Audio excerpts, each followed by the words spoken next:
Hi, welcome to Help with Hannah and Calvin. I'm Calvin Reed. And I'm Hannah Jones, and we are answering your questions, Dear Abby style. This podcast is brought to you by Little India. This is a beloved local family owned restaurant with 4 locations throughout the Denver area and a coffee shop. Some of my favorites on the menu include the chicken korma, tamarind margarita, and all the samosas. If you live in Colorado, you should make this place a regular stop. And if you're visiting our great city, be sure you don't miss Little India. Visit littleindiadenver.com to find a location near you. And thank you, Dude IDK Studios in Denver, where we are recording. Hi, Calvin. How have you been? I'm chilling. I'm surviving. Maybe not thriving, but I'm surviving today. How are you? I'm good. As I just said before we started recording, I'm fueled by the massive load of shit talking we did right before we started. God, Yeah. that felt good. I love a good shit talk. It's especially when you're in a morally righteous position. That's my passion, is to shit talk when I'm in the right. Truly, there is a problem that I have where, like, when I feel like I'm in a morally right position, I can cut off all empathy 1000% at the person who's in the morally wrong position, and just pure, like, my own ability. I once had a friend in college tell me, like, he's like, when someone else is, like, in the wrong sufficiently to pass a certain threshold, it's, like, scary how angry you can get at them. Yeah, because it's like if you are in the wrong so much that, like, I can't even figure out where you came from, you're so in the wrong, baby, you are going to get shit talked until the day I die. I will be processing how I'm in the right for forever. Well, I think I work really hard to approach most of the world with as much compassion as possible. And then when I, like, let myself off the hook and I'm like, you don't have to give this person any compassion, I'm like, God, that feels good. It's a weight lifted off your shoulders, like, oh my Yes. gosh, I don't have to care about you in the slightest. I can hate you. I can be a sociopath for a moment, like I was meant to be all along. It's great. It's very releasing to just be like, I'm right, you're wrong, and that's what it is. Okay, your topic says seasonal candy. Yeah, I'm a sheep. I am such a simp for the seasonal candies that you see at King Soopers, Target. Like, walk in there. It's the Easter time right now. Cannot wait. I've already bought 2 bags of sweet tart jelly beans. Did you see the tweet that was like, the pink Reese's hearts? Yeah, for And how Valentine's they were Day. like a little fleshy toned, and there was a tweet that was like, baby, you haven't even touched your Reese's ball sack.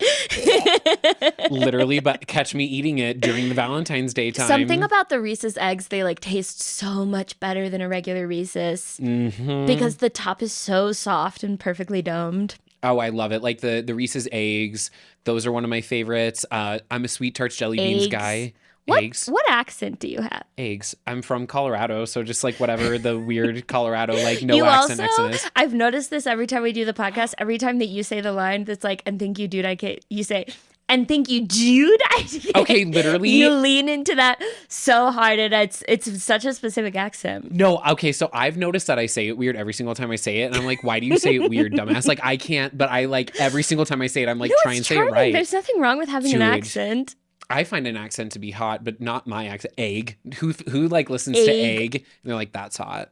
My That's it. grandmother, I did not realize how Midwestern my family is because all my grandparents are from a really tiny town in New Mexico, which but the reason that most of the people, it's a military town in New Mexico, so Okay. it's not like southwestern. Like a lot of the people there are culturally southwestern, but not my fucking grandparents. They are Midwestern, and I didn't realize that until I know that my grandmother said wash, like a washing machine. You're wearing a tomato sweatshirt and you didn't think you were Midwestern? Like, that's Midwestern to me. Ouch, ow. I'm just saying, like, someone who's been to Iowa multiple times wears a tomato sweatshirt. And That's not derogatory. I think it's a cute sweatshirt, but, like, only people who have been to Iowa can say that. I've never paid for my own trip to Iowa, shall we say. But she's still been. I've been multiple times. And I haven't. And look They what's were the shown. first comedy club to ever book me. Shout out Tees in Des Moines. Okay, never mind. Shout out Iowa. We stand. We love you guys. Thank you. Love But Iowa so much, but no, it's actually so funny. I was that's so here nor there. Let me reel it back in. You have a beautiful accent. So thank you. Reese's eggs. Yeah, no, so I fuck up Reese's eggs. The sweet tart, sweet tart's my favorite candy. The sweet tart Mary Sweet Tarts Mix. your favorite candy? Because I'm sweet and a tart. I don't know. It's been my favorite since I was a kid. I love like it's like Smarties, but make them better. Right? Like, oh, I fuck up sweet tarts. And so the Mary To Mix me, is the that's best like a Great Depression-esque candy. because it's so chalky. Because it's powder pressed together. It's But you suck it's on like they it. crumbled up Oh. drywall and added a little citric acid to it and then pressed it together. And shove it the down my same way throat. that like biscuits on chips were just like flour with like a tiny bit of water. Yeah, but literally shove it down my throat. I also like Good and Plenty's, which are a Depression era candy. What's that? They're like licorice. They're like black licorice covered in God. sugar coating. I don't eat them for like choice, but I enjoy Have a them. fucking Snickers, my dude. Well, I haven't had Good and Plenty's in years, but I like them. But if I like see candy, I'm getting the sweet tarts. That's like worse than Werther's. I also, Even the name is so Good and old. Plenty's. I know. My geometry teacher in high school, I like won something and I picked out Good and Plenty's because they just looked cool and I didn't like chocolate at the time. So I tried them and I didn't hate them. I haven't had them since then, but I liked them the time I had them. When am I in the mood for licorice? Like during the Christmas time when I have anise cookies, but that's it. I wouldn't say that I'm a huge candy person. I unfortunately am. I hate it. But I'm a normal gal. A sour gummy worm, a Snickers bar. See, like the hearts, there was Broken Hearts Sour Patch Kids. Loved those. Got 2 bags. Like I have make a it seasonal. huge fucking problem with candy where like no candy will be sold in a size that does not hurt my tummy. Do you know how long it's been since I've seen a package of peanut M&Ms that was not a share size? Yeah. Or a family size, the regular size that doesn't hurt my tummy. Or like, why are sour gummy worms in a package that is, if you look on the back, it's like 7 or 8 servings. Yeah. Yeah, they don't affect my stomach in that way. It's like a whole horse worth of gelatin. It's fucking insane. And I will. I went through a phase where I could down one of those in one sitting. Now it's probably like 2 or 3. And I'm not trying to moderate anyone else's portion. Let me be clear. I'm not being almond mommy about this. I am just saying that like I need packaging to pace me. Okay. So if I am going to eat 7 servings of gummy worms, I should at least have to tear 7 plastic bags open so that I kind of register in my brain, hey, your tummy might be starting to hurt. Well, Do you yeah, think because your it's tummy's just the hurting? sugars. But like yeah. the fact that I can just like one go, just kind of pour it in and then have a stomach ache 30 minutes later, like an edible where the stomach ache kicks in long after you realize how much you've eaten, that's insane to me. Yeah, no, and it's definitely, there's something about that. I went through a really long phase where I didn't have sweet tarts for a while because they would give me stomach aches every time I had them. And that phase is gone. And I'm okay with that. But no, I would, every once in a while, I would get, because it's just like a lot of sugar for your stomach. That's like not something your stomach should ever really be super used to. It's like when you drink a lot of soda, similar energy. Yeah. You're just drinking syrup. Like that's like your, Yum. people don't, you're a soda person. No, I'm a Diet Coke lady. I can Valid. feel the cancer kind of percolating. No, my dad's a Diet Coke guy. Have or you Diet Pepsi. seen when they do like in the Pacific Northwest when they do like a Red Bull in a cup with like 3 different kinds of syrups and then like a dash of cream and then it slowly curdles over time, but they have to drink it fast enough that it doesn't? Have you ever had one of those before? No. They're kind of really good, actually. Oh, I bet. They're kind of delicious, but they're frightening to drink. When I decided, when there was a period in time where I wanted to go out and have fun with my friends, and a lot of them still did cocaine, and I could not do cocaine because I would cry so hard. Yeah. And God, does that ruin the vibe, you know? You're the only person I've ever met that cocaine makes you cry. What? I don't think that's true. I think just usually it takes people longer to cry, like till the next day. Valid. But oof, no. I'll be like 2 hours in, I'll be like, I gotta go home, you guys. That's valid. I That's think I valid. just realized how alone I am. I've never tried it because I have a super addictive personality, so Yeah. I just know I'd instantly be like, and It's so the most unflattering drug. like who wants to? Yeah, because like to me like doing that motion is never going to be attractive to somebody. I Like, also what? think that it's just so. I mean, it's such a aspect of privilege to be able to like dabble in cocaine, because you have enough of a like support network and resources around you. But like, and it's also like the way that it's made is so fucked up. But like I think it's so funny when girlies are like sustainable fashion and I'll do a line. It's like Literally, how yeah. do you think cocaine gets made? They're how like many eating people do you think Chick-fil-A. die in the process? Okay, but anyway, but during that time period when my Yes. friends were doing it and I wasn't, I was like, you guys, I discovered something insane that nobody knows about. A vodka Red Bull. If you're brave enough to look a bartender in the eye and say, me, an adult woman, I would like to order from you a vodka Red Bull. And they obviously sneer at you and then turn around. But like, it is so fucking tasty. And it's the only They're cocktail good. that I drink accidentally so fucking fast. They're good. They're And good. I would be methed out of my fucking mind on vodka Red Bulls because, to be clear, I promise you, I don't care what the science says, a vodka Red Bull is cocaine. No, and There's espresso martinis are no just difference. I've run the tests in my own Yes. body. It is vodka Red Bulls hit hard. They hit different. They hit sideways. They hit you across. A vodka like, oh my Red Bull gosh, in the middle of tracks is a different life. when they start playing Charlie XCX. But I ascend. Yeah, you are truly in a Mother different God plane. style. You Straight turn up, blue. I'm finished, my dude. You are Nothing gone. will ever peak that. No, because what? With people yeah, roller skating around the sides. the only way you could top that feeling is if you inject meth at the same time. That's like why I don't need to go out dancing anymore, is because I have at many points in my life had a vodka Red Bull in the center of the tracks dance floor.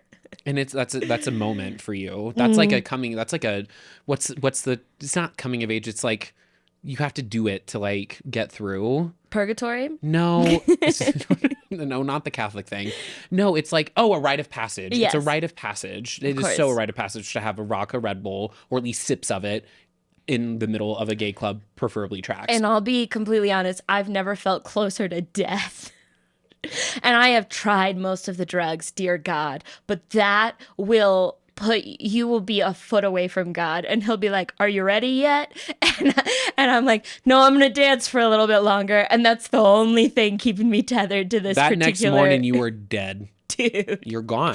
Insane that in my head I was like, I found a healthy alternative to cocaine. It's like, bitch, no, you just made cocaine in your own body. You're You the did. lab now. You did. Because I like me an espresso martini too, which espresso. That is it's similar. It's similar energy. Yeah. It's like the nicer cousin who went to the prep school and then the other cousin who went to public school. You're getting the same person. Yeah. But like it's just different ways they were raised. It's cocaine for a guy that you don't want to talk to about film. Yes. that was a very It pinpointed is so one. chic though. Feels so good. Okay, so I've been doing a lot of yoga lately You love because that. I've been in a health era, and also my back started feeling like a normal back for the first time in a really long time, so good. that was good.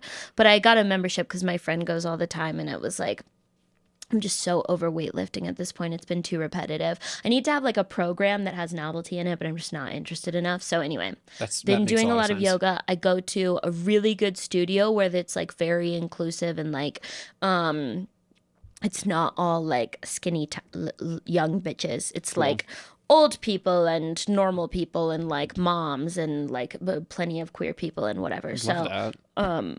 yeah, it's fantastic. But because it's so accepting, it has like, so I've definitely tried other yoga studios in the past, and one thing that I don't love is walking into any workout class and all of the girls look the same. God bless them, they look amazing, but it feels a little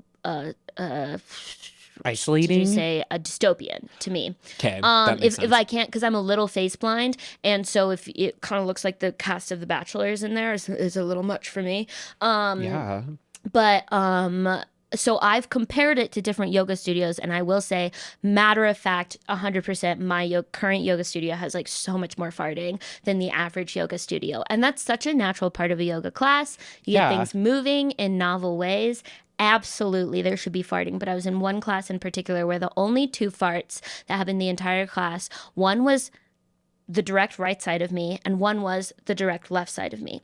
And the problem with that is that is everyone going to be thinking like, because I personally know, like, oh, what a coincidence. This person and this person were the two farters of this class. But I think everyone else in the whole class is more likely to think that girl, me, farted twice. Blonde Bob. Right? Farted well, twice. And no, but then both of the two farters farted multiple times. So it was probably like 4 to 5 times altogether. So it was like way more likely that one person just had an insane lunch than it was that 2 people were really farting and they're like relatively close to each other in the class. I was so mad because obviously I wanted to fart. Well, it was an after lunch class. I could have farted the whole time, but me personally, this is not a judgment toward anyone farting in a yoga class, but me personally, I would rather hold it in and fart afterwards.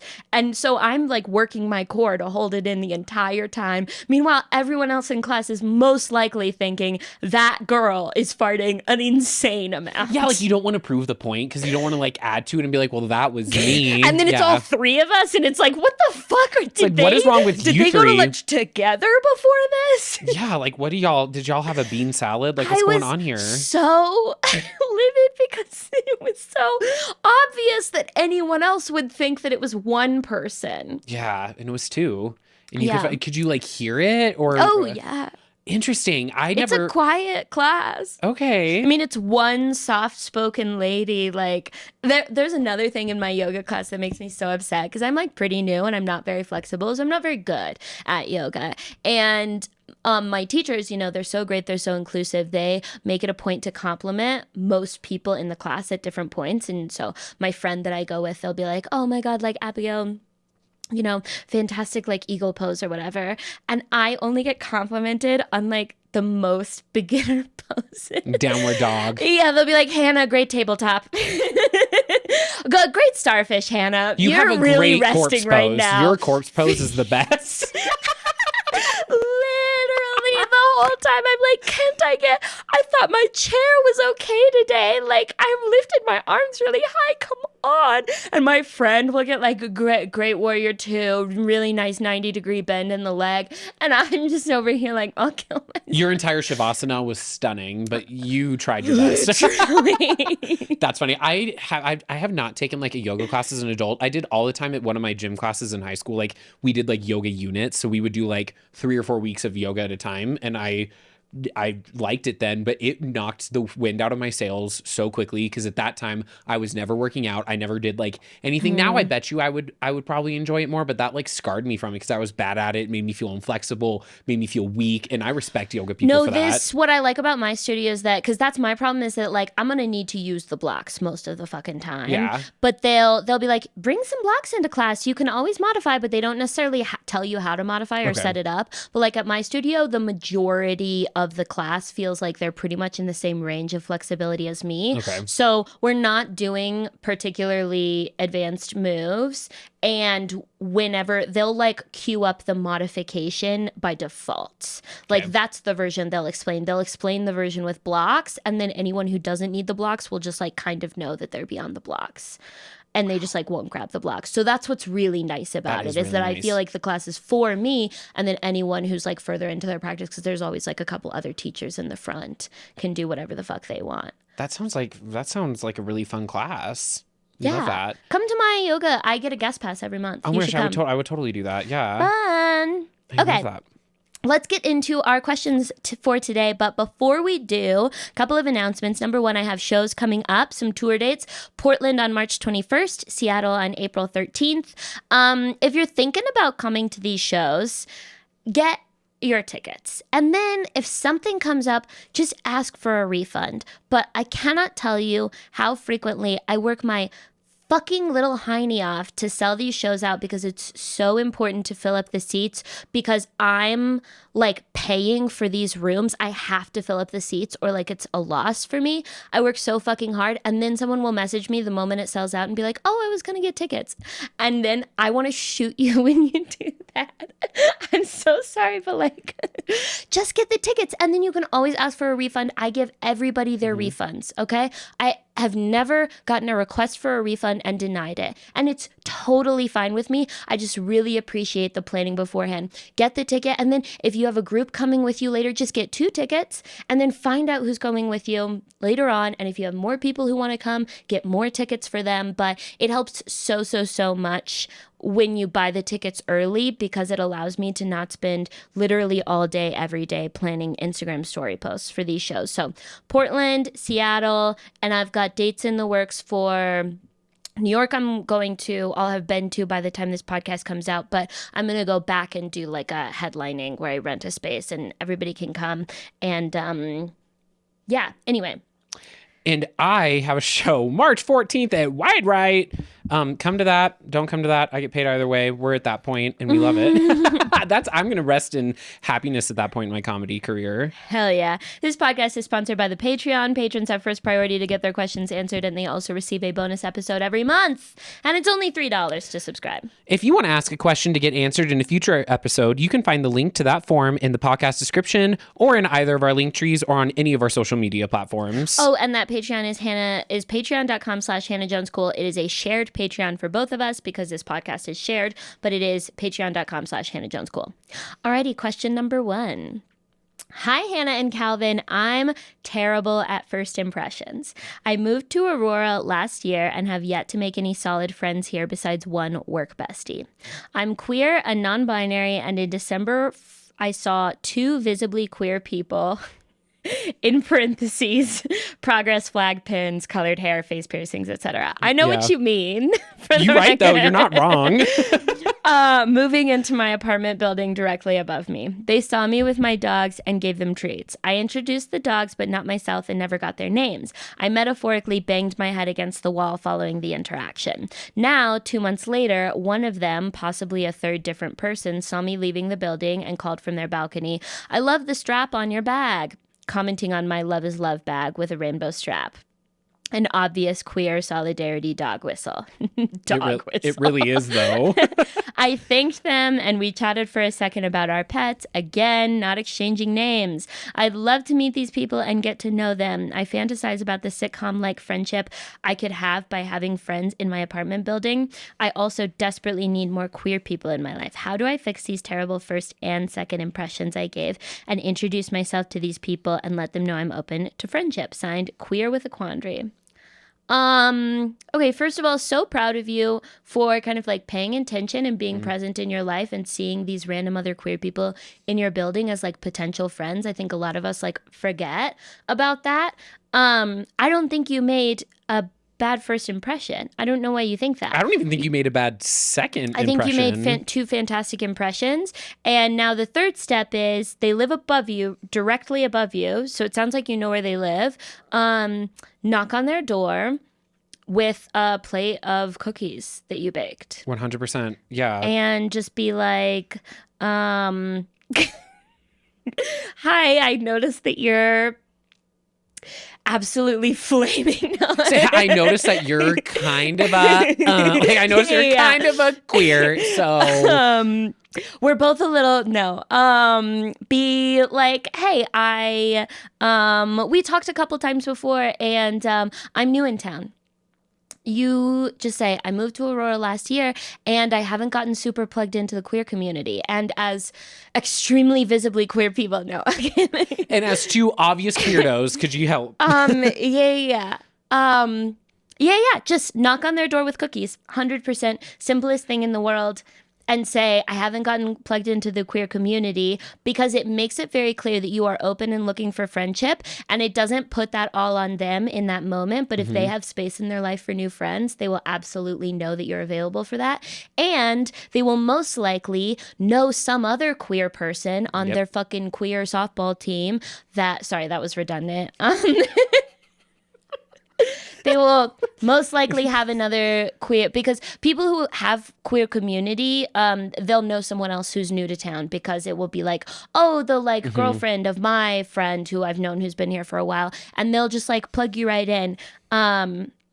the great thing is that queer people there's established norms in the queer communities that because community doesn't happen naturally for us, we have to actually build it from scratch. And I think everyone is kind of learning that in this particular moment in culture and time that you have to do that. But queer people already have established norms. So it's a little less awkward. It is literally never awkward to be like, I noticed we have this one big thing in common and I'd like to get plugged into your community. The way that if I noticed another soccer fan, I'm not a soccer fan. I don't know why I said that. But if I noticed someone else wearing like a fucking Free People dress, I couldn't just like go up to her and be like, can I get plugged into your community of hot bitches? Like that doesn't exist. But in the queer community, 100% does exist. It's not weird or abnormal. No, for that. Ever since I've been, oh my gosh, it's so weird. But like, I guess after you come out, and if you're in any sort of, I came out in college and then I had like leadership positions in like the admissions and orientation side of things. So I became,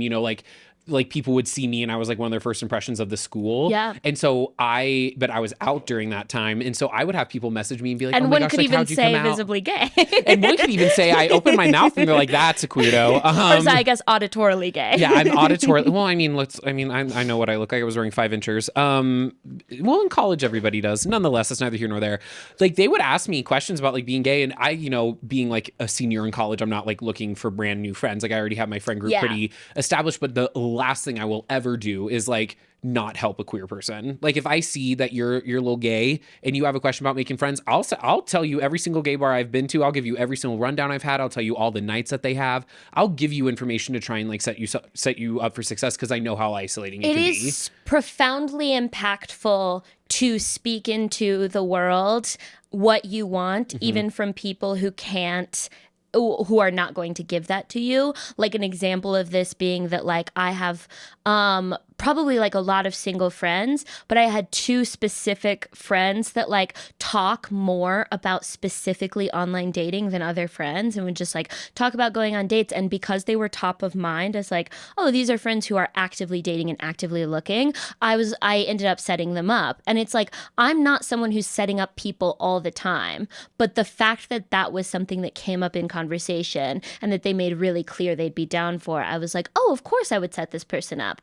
And like then I started thinking about the fact that like I probably have like actually like 20 to 30 single people that I know, but I wouldn't think to set the majority of them up because they don't talk like they're like very actively looking. So basically what I'm saying is just be the friend version of that. Just like let everybody know that you're new in town. And the great thing is like you can say I'm like specifically looking to get plugged into the queer community. There's also, you're in Aurora, and I believe there's a queer owned brewery in Aurora that is really cool called Lady Justice. I think they're in Aurora. I think they have maybe multiple locations, but anyway, I'm gonna double check.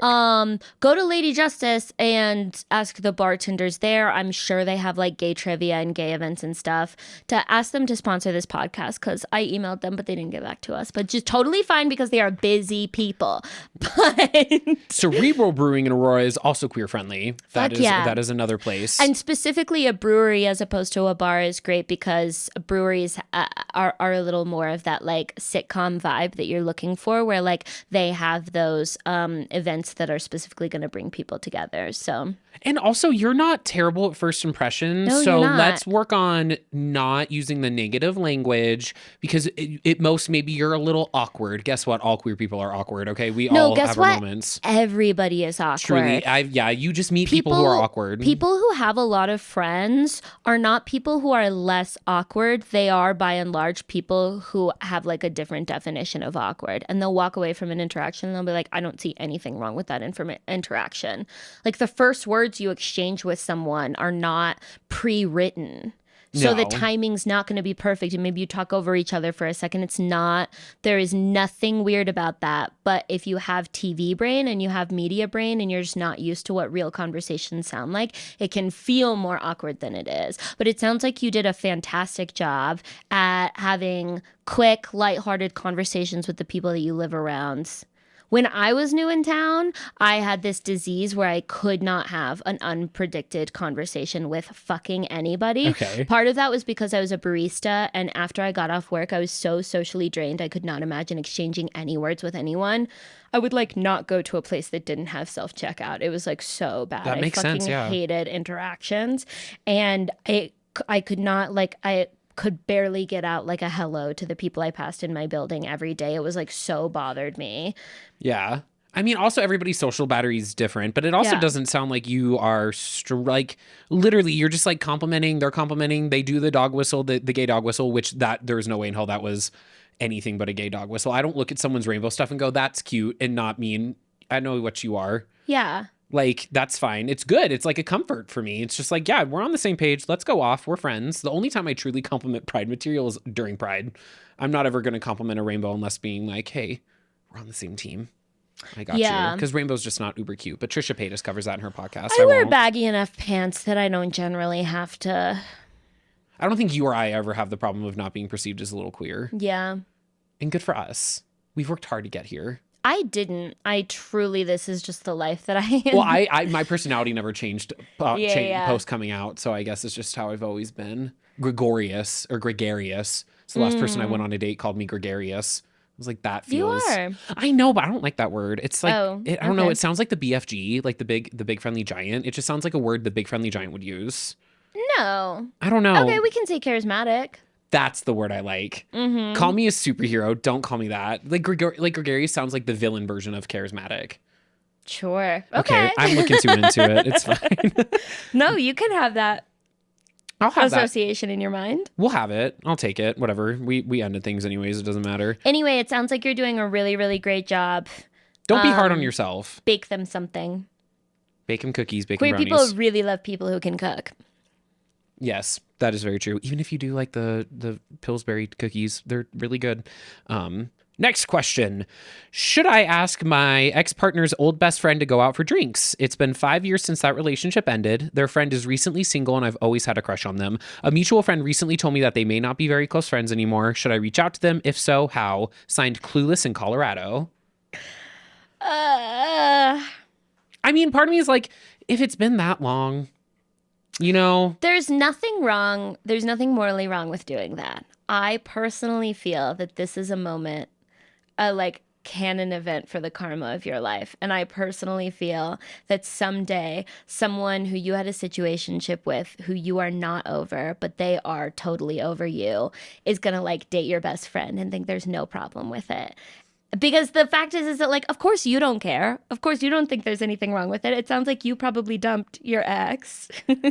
Damn, you're kind of right, though. And Yeah. you always had a crush on your ex's friend, and your ex probably has some conflict about how their friend is hotter than them. And just, like depending on who you were in that relationship, that would probably be deeply hurtful. And, like, no, there's nothing morally wrong with it, but it probably will hurt your ex-partner, and that'll be a moment. Yeah. That'll be a moment where you'll kind of deserve that to happen to you. So, If it's already happened to you, then do the karma back. And because then it'll be a wash. because then it makes sense. I mean, it really is one of those things where it's like, also like, do you ever think you're going to be around this person? Like the ex-partner, like, do you ever even see them? Like, is that something where it's like, would they ever come across your life again? Like, do you ever see these two like, if they're not even friends anymore, if they're not even close, then like, They're it not really very doesn't close, matter. but like, here's the thing. You hard launch someday, your ex-partner is going to fucking see it. And your ex-partner is going to see that hard launch, and anyone who's centering themselves in their own narrative in life, which is healthy to do, would be like, God, smite me dead, you know? Like, what an insane, if I saw an ex of mine, even exes I don't care about, in a relationship with like a kind of not friend of mine anymore too, I would be like, I can think of numerous different pairings of people who I don't feel any particular way about, but if they dated, it would be like, what the fuck? Yeah. I mean, that's kind of the risk you're taking with it. But if you're not friends anymore with this person, you know, and if they ended things with you, maybe they ended things with you poorly and you're just over it, right? Like, fuck them. Yeah. Okay. But at the same time, like, I don't know genders here. And like, I've ended things with everybody but that's just because men won't break up with people. I still have to go through all of like the rejection and everything. That's true too. I feel like when women break up with people, they are also being broken up with by a lack of effort. They're being quiet quitted on, basically. Yes. And that's well known. So like if this partner like did initiate the breakup, but it's because you were shitty and made it clear that you weren't into them anymore, it's like, Yeah. I don't know. I think it super depends on how you think in your gut your ex would react to this. And like, again, I say it's not a moral issue. You're allowed to do things that will coincidentally hurt people, but just know that you'll deserve to be coincidentally hurt in the future. And you cannot expect people to act with a great deal of consideration for your feelings if you're not doing the same. So do whatever you want, do whatever your gut says. That makes sense, yeah. But also just like sometimes I'm like, God, just meet other people. Like, why do people keep coming back to the same friend groups when it's like, some people, I mean, I don't know, there's always been, and maybe, I don't know, like so much of like my parents met organic, kind of, they like met through other people. They met through like my dad's best friend and my mom's sister growing up, or my mom's sister, those two got married, and then they kind of met that way, and then they like had a whole friendship before they even met, or before like they met romantic, like started dating. And that's not something I can ever really picture. So it's like, if there's somebody who I could be attracted to that I've already met before, I'm like, ooh, it'll make like the start of dating just a little bit less awkward because you already kind of know them. So I can see why that's maybe why people string to like the same friend group, is maybe they understand the dynamics there, and it's like one less thing to have to learn about somebody. That's just like the psychology behind it. That makes me think of that classic joke. A couple different comics have this joke where it's like, the best thing about dating your sister is you've already met the family.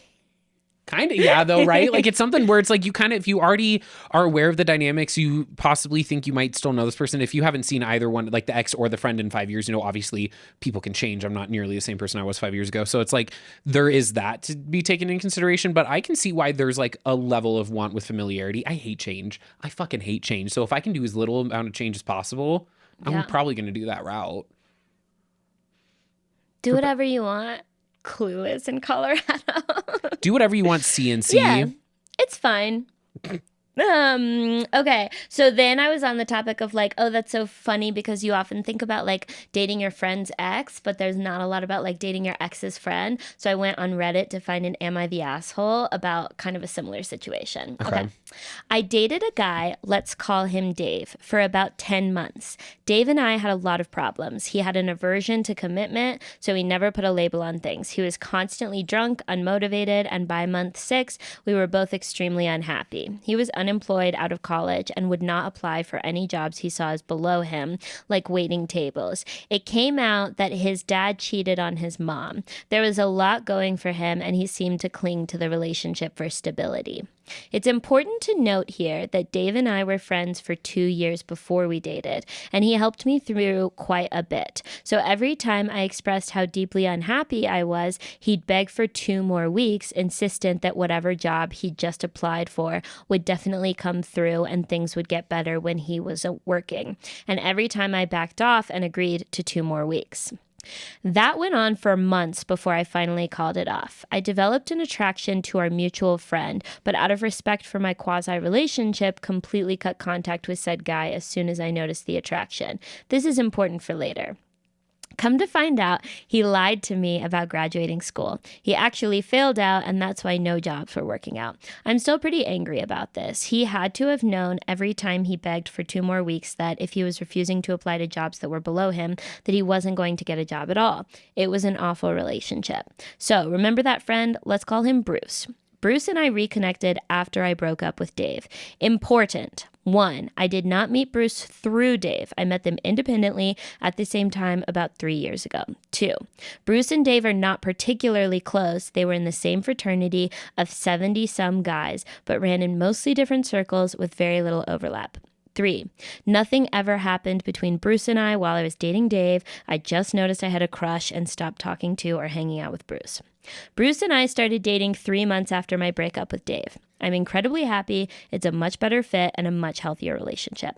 However, some of my shared friends with Dave have been quite cruel, and I ran into Dave at a bar a few weeks ago, and he yelled at me quite a bit, stuff about violating girl code and this, that, and the other. I don't think I did anything wrong, but I'm on the verge of losing friends over this. Am I the asshole?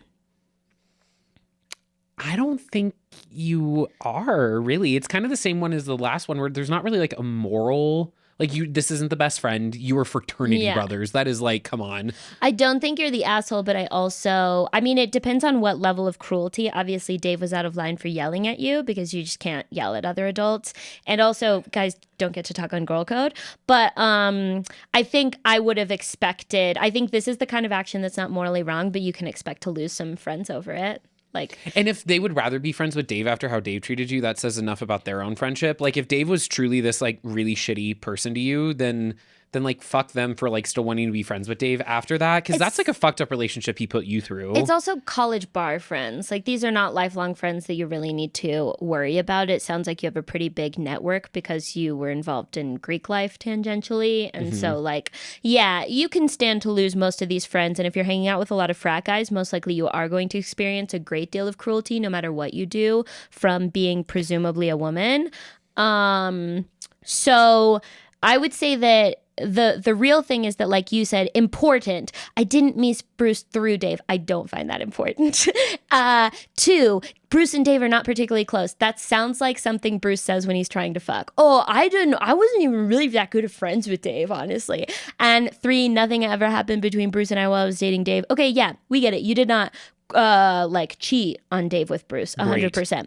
It is fairly cut and dried. You're not an asshole, but you are not operating like Dave's feelings are not a priority in your life. And that's okay. They don't have to be. He really hurt you. It's not like if all you do is think about other people's feelings your whole life, you're never going to be happy because you're always going to like something will happen. But what I will say is that girl code is kind of the principle that like I kind of care about like platonic, like people in my platonics networks, I kind of care about their feelings over my dating prospects. That's kind of the principle of girl code. And when it comes down to it, it does kind of sound like you wanted to date Bruce more than you cared about the feelings of like Dave and your friends. So it's like, that kind of does feel like you broke girl code.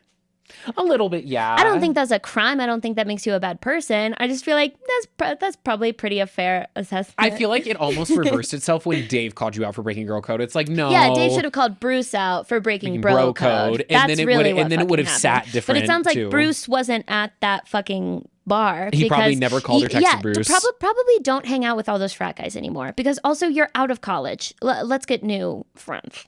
Yeah, honestly, get new friends. But like, if Dave didn't feel so uncomfortable about it to tell Bruce anything, but Dave felt comfortable enough to yell at you at a bar, that tells me it only hurt Dave so much that he didn't even feel like texting you. Like there's a level of disconnect there 100%. That I do think. That's misogyny. Cut and dried, very clear misogyny. It's not okay for him to yell at you. It's not okay for his friends to be cruel to you.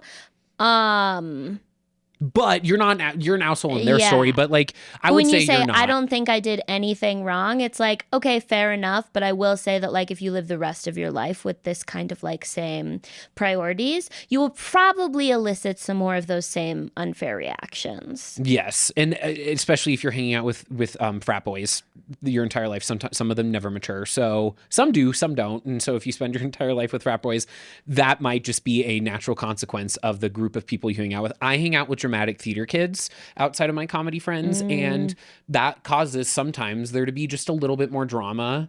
And I know that, like, I'm aware of it. Like, we're all theater kids. We all were raised in finding the stakes in every situation and how we can make it into a scene. So sometimes that trickles into our daily life. I know it. I accept it. So if you're willing to accept that boys' feelings might get hurt because you're dating within that kind of circle of frat bros, then go and off. I wouldn't break up with Bruce over this. It sounds like you're in a good relationship. I would maybe like use this as a learning experience going forward when you're dating within friend groups to know that like this is sometimes the results of that. And definitely let these friends go. These don't seem like particularly important. The fact that you use the word friends. cruel just kind of turns off. Like you could have, and obviously, you know, like maybe you're embellishing the story, but like, I don't know, cruel is just very much like they're your friends and it's not this deep. Yeah, they're watching a guy yell at you in a bar. They're watching your ex with an alcohol problem verbally berate a woman in a bar, and they're like totally fine with it. It's like, yeah, your friend group has some fucking problems, and I think you might need to move on to the next chapter of your life where you don't have events like that happening. Yeah, you because know? it honestly sounds and Like- hopefully Bruce has like a better relationship with alcohol, because it does sound like that just, I mean, alcohol can ruin relationships. He's in a I mean, 70-person fraternity. I don't have high hopes for his relationship with you alcohol. be hoping. You're right though. I mean, maybe he sobered up before he left college. I don't No, know. most of them will truly age out of it because they have resources and community to not end up like down that tunnel. But like yeah, I would say you're entering the phase of the life where that's going to be pretty important. And yeah, they're not your friends. It sounds like you're in a good relationship. That's great. Good for you. You had a really shitty one. He was lying Yeah. every 2 weeks. Like, that sounds really toxic and really shitty to have to like go through. So sorry you went through that, and good for you for like upgrading. Yeah. And you learned this lesson the hard way, that like dating multiple people within a friend group is going to be complicated and is usually going to make it harder to be accepted in that friend group. Across the board, no matter how old you get, it's always going to be hard. Yeah, totally agree. Fantastic. Thank you so much for joining me and Calvin on today's episode. My name's Hannah Jones. You can find me at Hannah Jones Cool anywhere, and especially our Patreon, patreon.com/Hannah Jones Cool. And you can find me Calvin Reid _REID_ on just about everything, or at Hannah Jones Cool for the Patreon. Subscribe, please. Thank you. Have a good day. Bye.